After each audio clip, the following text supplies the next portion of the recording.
যারা বলছে ইসলাম কেমন মডেলিং দিয়েছে, আপনি আমার গাড়িতে চাপুন, কালকে সকালে কলকাতায় নিয়ে যাব। যতগুলো বৃদ্ধ আশ্রম আছে সব আশ্রমগুলোই নিয়ে যাব।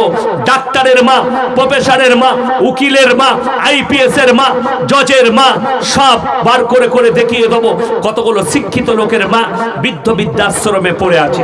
যদি বলেন ইসলাম কি মডেলিং দিয়েছে, আমার ভাইয়ের, আমার মায়েরা, বোনেরা, আমার আল্লাহ রাব্বুল আলামিন 1400 বছর আগে মডেলিং দিলেন। ইম্মা ইয়াবলুগান্না ইনদাকাল কিবার আহাদুহুমা আও কিলাহুমা ফালা তাকুল লাহুমা উফফিন ওয়ালা তানহারহুমা ওয়া কুল লাহুমা কাওলান কারীমা। তোমাদের মা বাবা যখন বৃদ্ধকালে পৌঁছাবে তখন তোমরা এমন করে খিদমত করবে যেমন শিশুতে তোমাদের লালিত পালিত করেছে। জোরে বলুন সুবহানাল্লাহ। কেউ যদি মা বাবার সঙ্গে অপব্যবহার করে, কাবা ঘরের 5 কাতারে নামাজ পড়লেও তুমি রেহাই পাবে না। কেউ যদি মা বাবার সঙ্গে অপব্যবহার করে, তারা কিয়ামতের দিনে আমার নবীজি তাদের জন্য সুপারিশ করবেন না। খুব সাবধান। এরপরে মা বাবারা শোনো, ওই মা বাবারাও ফেরে পড়বে যারা দুটো সন্তানকে 2 করে, একজনকে বেশি আর একজনকে কম, একজনকে সম্পত্তি থেকে বঞ্চিত করে আর একজনকে সম্পত্তি দেয়। এই মা বাবাও কিন্তু আমার আল্লাহর কাছে রেহাই পাবে না।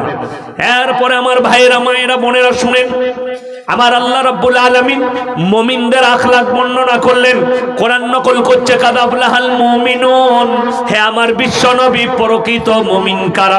1 নম্বর তাদের আখলাক চরিত্র, আল্লাযীনা হুম ফি সালাতিহিম খাশিউন। তাদের 1 নম্বর চরিত্র, তারা যখন নামাজ আদায় করবে তখন খুশুর সঙ্গে নামাজ আদায় করবে।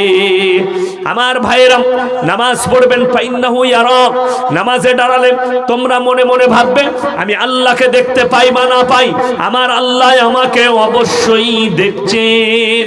এটা মনে মনে ভাবো, আমি আল্লাহকে দেখতে পাই বা না পাই, আমার আল্লাহ আমাকে অবশ্যই দেখছেন। আমাদের অনেক যুবক, অনেক যুবতী, অনেক মায়েরা বলে আমরা তো নামাজ পড়ি, নামাজে মনোযোগ থাকে না। তার কারণ শুনেলেন, আমার নবীজি সাল্লাল্লাহু আলাইহি সাল্লাম বলেছেন, তোমরা যখন নামাজে দাঁড়াবে পৃথিবীর সমস্ত হাজত ছেড়ে এসে আল্লাহর কাছে দণ্ডায়মন হও। আল্লাহর কাছে দণ্ডায়মন হলে পেছনের হাজত ফেলে দিতে হবে। আমার ভাইরা, আমাদের সমাজের লোক জানেই না মসজিদে প্রবেশ কখন করতে হয়। আপনাকে দেখিয়ে দেবো ইলম বাজারে অনেকজন তাকবীর দিলে মসজিদে ঢুকে, ব্যবসায়ী আল্লাহু আকবার, আল্লাহু আকবার, আল্লাহু আকবার, তখন ছুটে আসে আল্লাহু আকবার, নিয়ত বেঁধে আর মনে মনে করছে আজকে বেশ ভালো বিক্রি বাটা হলো না, কি জানি ক্যাশবাস করে চাবিটা মেরেছি। ফেরেশতারা আল্লাহকে বলছে আল্লাহ টাকা গুনছে দাঁড়িয়ে। তো নামাজটা কেমন হবে বুঝতে পারছেন? এটাই হচ্ছে পাইকিরি নামাজ। কেন? কখন ঢুকবেন? যদি বলেন কখন ঢুকবো, আমার ভাইয়েরা, আমার মায়েরা, বোনেরা শোনো, মসজিদে কখন প্রবেশ করবে আমার আল্লাহ রাব্বুল আলামিন কোরআনে বললেন, ইয়া আইয়ুহাল্লাযীনা আমানু ইযা নুদিয়া লিস-সালাতি মিন ইয়াউমিল জুমআ ফাসাউ ইলা যিকরিল্লাহি ওয়া যারুল বাই যালিকুম খায়রুল লাকুম ইন কুনতুম তা'লামুন। হে আমার বিশ্ব নবী, পৃথিবীর মানুষকে বলে দাও, হে ঈমানদার ব্যক্তিরা শুনে নাও, যখন তোমাদেরকে জুম্মার জন্য ডাক দেওয়া হয়, যখন আজান হয়ে যাবে তখন তোমরা বেচা কিনা বন্ধ করে দাও, ব্যবসা বাণিজ্য বন্ধ করো, খেতিবাড়ি বন্ধ করো, আর আল্লাহর ঘরের দিকে ছুটে এসো। হাজী সাহেব দিকে জিজ্ঞেস করুন, মক্কা মদিনার মধ্যে আজান হলে দোকান খোলা পড়ে থাকে, তারা ছুটে আল্লাহর ঘরে প্রবেশ করে আজানের মাত্র। অনেকজন মনে মনে করে মসজিদে কতক্ষণ থাকবো। আমার ভাইয়েরা, আমার মায়েরা, বোনেরা শোনো, যখনই নামাজ আদায় হয়ে যাবে আল্লাহ পরের আয়াতে বললেন, ফাইদা কুদিয়াতিস সালাতু ফান্তাশিরু ফিল আরদি ওয়াবতাগু মিন ফাদলিল্লাহ ওয়াজকুরুল্লাহা কাসীরান লাআল্লাকুম তুফলিহুন। হে ঈমানদার ব্যক্তিরা শুনে নাও, যখন নামাজ শেষ হয়ে যাবে আবার তোমরা হালাল রুজির সন্ধানে পৃথিবীতে ছড়িয়ে পড়ো, আবার আজান হবে, আবার তোমরা প্রবেশ করে যাও। মক্কা মদিনা ইমানের কতটা পার্থক্য বলে দিই। মক্কা মদিনায়, আরব দুনিয়ায় তাদের আজান হয়ে গেলে সোনার দোকান খোলা থাকে, হীরের দোকান খোলা থাকে, চানাচুর বিস্কুটের দোকান খোলা থাকে, নামাজে পড়তে চলে গেল, দোকান খোলা পড়ে আছে। আমাদের ইলেম বাজারে কেউ যদি বলে যে আমাদের লোকরা সব মুমিন, আর যদি চানাচুরের দোকান খুলে যায়, ঘুরে এসে দেখবে 2টি চানাচুর নাই, সব মালগুলো নিয়ে পালিয়ে গিয়েছে। আর জুম্মার দিনে অনেকজন জুতো চুরি করার লেগে জুম্মা পড়তে যায় মসজিদে। ঠিক বেরিয়েছে ভালো নতুন মাল ঢুকার সময় আইটেম করলি যে যদি ধরা পড়ে যায় কি বলে জানেন, কি জানি ভাই ভুলে ঢুকে গেল, তুই তো ছিঁড়া পড়েইছিস, নতুনগুলো ঢুকলো কি করে তোর পায়ে? বড় কষ্ট লাগে আমার ভাই। না, নামাজ এমনি নয়। তোমরা যখন নামাজ আদায় করবে খুজুর সঙ্গে নামাজ আদায় করো। আমাদের দেশের লোক ওইভাবে তো নামাজই পড়তে পারে না। কি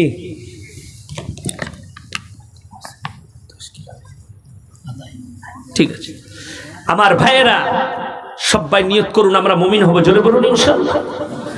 দ্বিতীয় নম্বর, ওয়াল্লাযীনা হুম আনিল লাগবি মুরিদুন।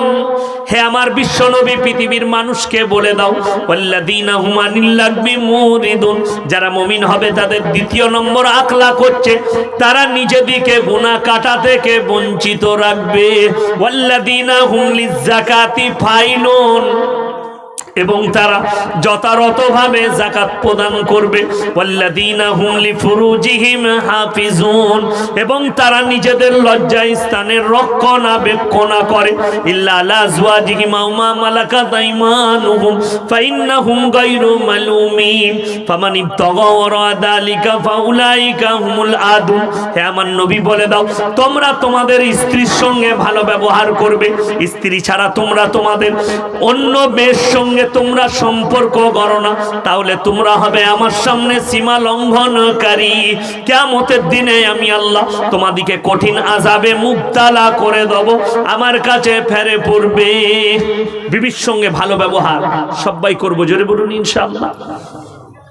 স্ত্রী অর্থাঙ্গিনী, তার সঙ্গে ভালো ব্যবহার, খানার সময়, বসার সময়, কথার সময় নম্র ব্যবহার।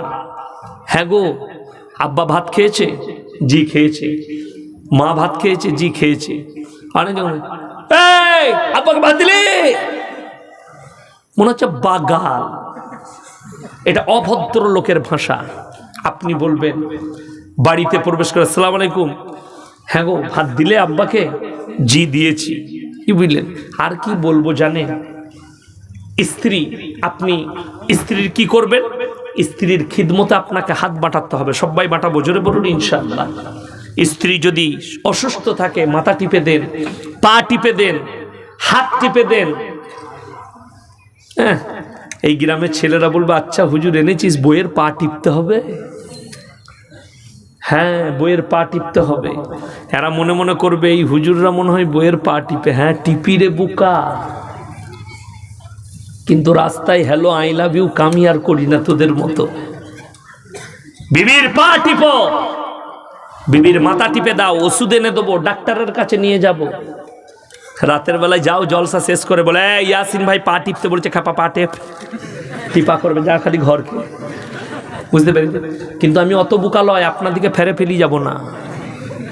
আমার মায়েরা বোনেরা, পর তোমরা শোনো, তোমাদের জন্য জান্নাতের 8টা দরজা খোলা থাকবে। কখন? শুনে নাও, যখন তোমরা নামাজি, মুসল্লি, দিনদার, পরেজগার, মুত্তাকি হবে এবং পর্দা পুশিদার মধ্যে আসবে, আর বেশি বেশি করে স্বামীর খিদমত করবে। নামাজ, আমাদের মায়েরা নামাজ ভালো পড়ে, কিন্তু ওই যে নামাজ শেষ হয়ে তসবি না করতে করতে অনেকজন আবার তসবি নিয়ে দিল, সিরিয়ালটা শেষ হয়ে যাবে তাড়াতাড়ি দে, সুবহানাল্লাহ সুবহানাল্লাহ, হ্যালো জবা মরল। বড় কষ্ট লাগে, কি বুঝলি? আরে অবাক হয়ে যাবে, বড় কষ্ট লাগে। বাসেতে এমন গল্প করছে মনে হচ্ছে যে না ওদেরই কুটুমের কারু কিছু হয়েছে। হ্যালো জানিস তো, ওকে গাড়িতে চাপিয়ে নিয়ে পালিয়ে গেল, দিয়ে না ও মরে যেত, ওকে বাঁচাইছে। আমি মনে করলাম আল্লাহ, তাহলে মনে হয় আরও কি কারু কিছু হয়েছে, কি বুঝলেন? কিন্তু তা তো নয়। তারপরে শেষে বুঝতে পারলাম আল্লাহ এটা সিরিয়ালের গল্প, বুঝলেন?